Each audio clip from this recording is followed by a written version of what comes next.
going on, guys? I'm RJ with Xprite. Today we're going to be showing you how to install our brand new G6 taillights.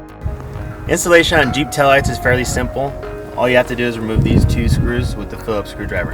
In fact, all you need is a Phillips screwdriver for the whole install.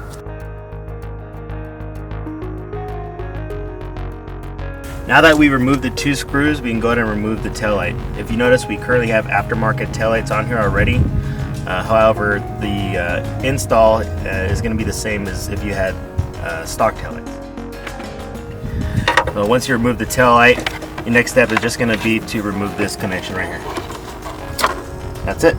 Next, you're going to want to install this resistor onto the supplied bracket using a couple of screws and nuts, which are also supplied with you.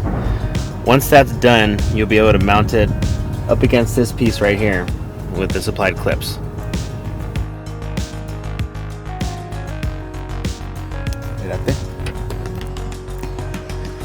Once you have the bracket in place, I like to use a pair of pliers just to tighten them down a little bit here.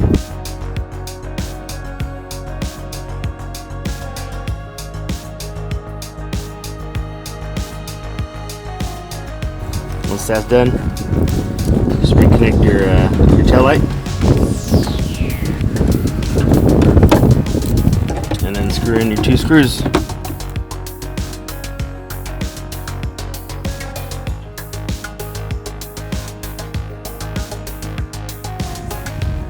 And that, guys, is how you install our new G6 taillights.